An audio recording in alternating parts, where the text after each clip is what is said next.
All right, so as you know, these are challenging times for moderators because we have here a new system that I'll try to come to grip with, but I'm not sure I will succeed. This particular panel basically is looking at financial secrecy and what we are going to do about it. We tend to forget that tax avoidance, evasion, money laundering, the good stuff that we are talking about, particularly TGN conferences, really takes advantage of existing institutions that we have. You know, the institution of sovereignty, firm, using existing social technology of the law, of accounting, and structures that are innovated, financial structure and so on and so forth. So because this particular behavior is operating within an existing institutional structure, the behavior has to operate and use existing laws and regulation and rules in order to achieve some sort of opacity within it, okay, play within it. And that's what we call tax avoidance and evasion. But we're fighting back, aren't we, Peter? We're fighting back. Regulators under back under my leadership. That doesn't sound that promising. But we are all fighting back, and we are trying to find ways of operating within the same institutions and structures to fight back the techniques that are being used. And this particular panel is really dedicated to the fight back, to assessing the quality of the techniques that are being used in order to counter the techniques that are being used within the existing structure. And all will be revealed within the next, initially, hour and 30 minutes. But Marcus, with your help, it's only hour and 10 minutes now. All right. We will find out about the fightbacks, to what extent successful.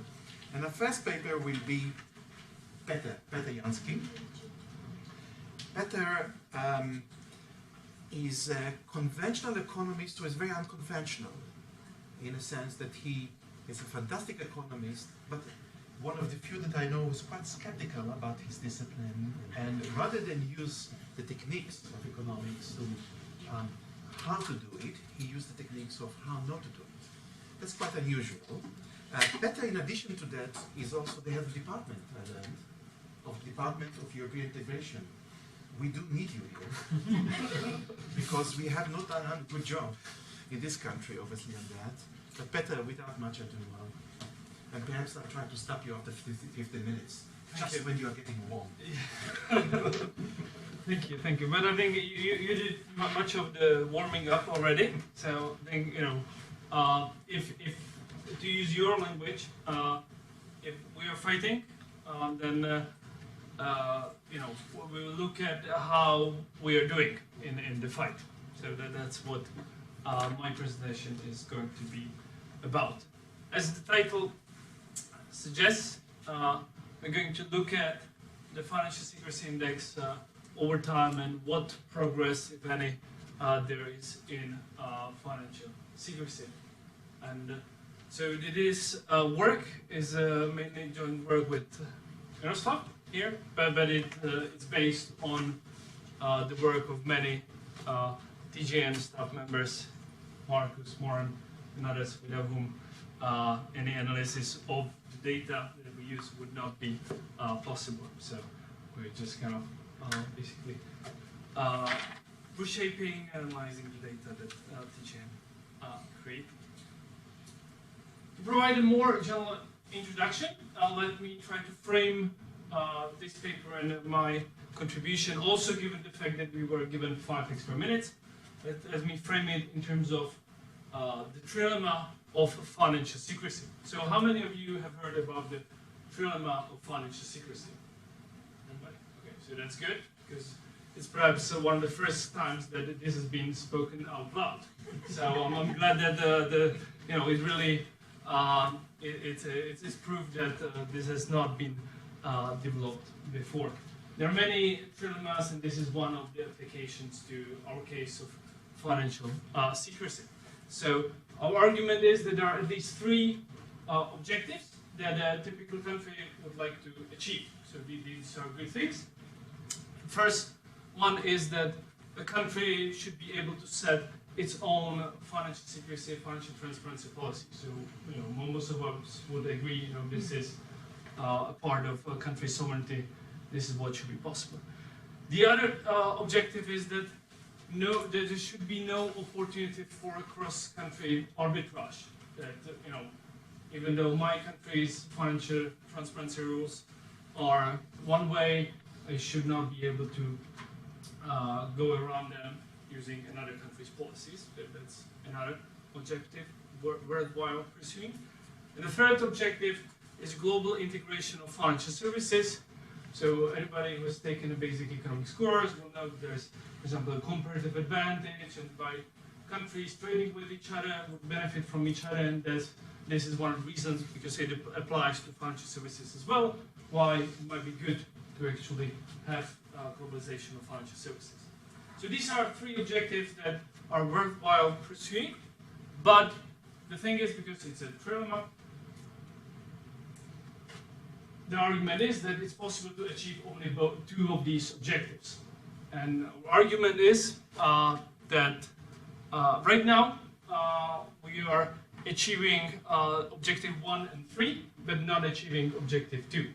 So we do have mostly sovereignty over most of financial transparency policies, and we do have financial services which are globalized. But what we don't have is we don't have the absence of arbitrage opportunities for financial secrecy. So we are now, this is the current solution of the financial secrecy trilemma. And then, Ronan used the word fight, and so now the fight is perhaps to move within the triangle of this trilemma towards another corner or another side of the trilemma. So perhaps we want to lower the nation states' transparency policies. So we want to standardize the rules across countries. So by that, we are kind of, if somebody calling for that, then that's obviously lowering the sovereignty of individual countries.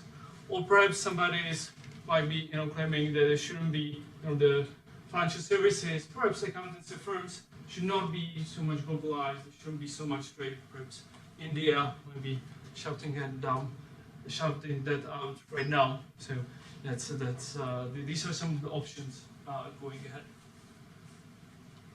So this is more of a conceptual or theoretical framework.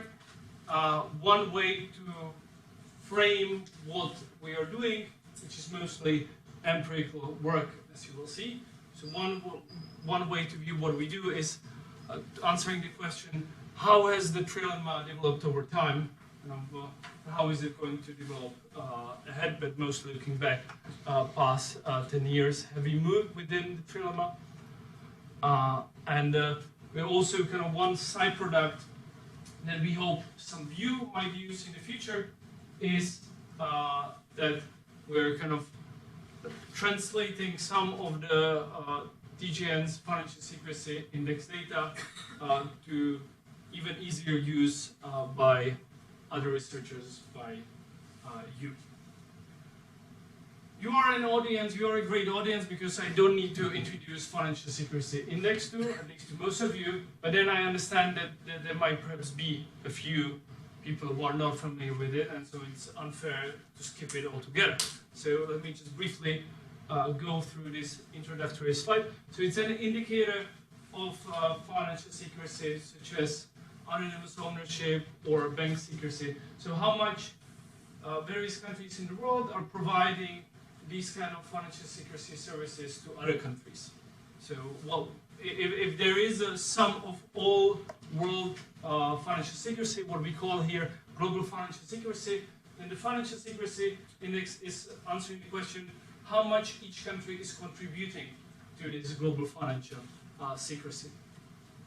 There have been 5 versions of the index, the latest one in 2018, and the final ranking is a combination of a qualitative part, secrecy score, and a quantitative for global scale weight. So the secrecy score, which we're going to focus mostly on in this presentation, is about how secretive policies the various countries offer to non-residents, whereas the global scale weight looks at how successful are they in actually providing these services. Do the transactions occur or not? There are a number of people, starting with Lauren and then with Marcus up there, who would describe the financial secrecy in much more detail. But these are some of the areas that are covered by in the 2018 four indicators. And for the proxy for global scale weight is exports of financial services, and this is how the two are combined, giving more weight on the secrecy score relative to the global scale weight. These are the results with Switzerland, USA, and Cayman Islands topping the index in the 2018 edition. In blue color are the United Kingdom network countries. So the index has been launched. It has been widely covered in the media. Another task we set ourselves is taking the stock of the 5 versions of the index released by TJN. Is it possible to use it to answer questions such as how has the financial secrecy developed over time? So it's possible. The TJN provides this data. We identified 2 main challenges in using actually the data to answer these questions. One of them is that the coverage has changed over time. So it used to be, I don't know, 68 countries in 2009, and it's now 112 in 2018. So that's a big difference. One way, and the main way we address this challenge is looking only, for most of the results, looking only at the balance panel of countries. So I think it's 71 countries that are included in all the versions of the FSI. But obviously we are omitting information on the countries that have been, for a variety of reasons, included at later stages or dropped from 1 year or so. The other, perhaps, graver challenge is to the methodology, because first there have been changes in definitions of the indicators used in the FSI. So even if there is an indicator that has been there since the very beginning, or since 2011, where there was one big change in the methodology was between 2009 and 2011, and then from 2015 to 2018. So even if the indicator is there for the whole time, perhaps the criteria has changed. What is helping our work is that the criteria have been becoming stricter and stricter. So with every edition, it's safe to assume that it's becoming stricter to be viewed as financially transparent by FSI. The other, this challenge we can address by using, rather than looking at absolute numbers from the index, we can construct new indicator based on the data, looking at relative ranking of the country relative to other countries. So for each separate year, we can look at how Czech Republic is doing in contrast with Israel, and use this in further research as well. The other challenge is that there is new information included in the index over years. There have been, I think, 7 out of 20 indicators in 2018 have been added in that year. So that's a big change. And one way we deal with that, we construct 2 indicators for 2018. One adjusted, that includes only the overlapping 13 indicators, and one that is that uses all the data that is available. This is the development of the coverage of countries over time. This is our estimate how much, what was the compatibility with the previous version of the index, and how much it is compatible with 2018. Let me quickly skip to some of the results.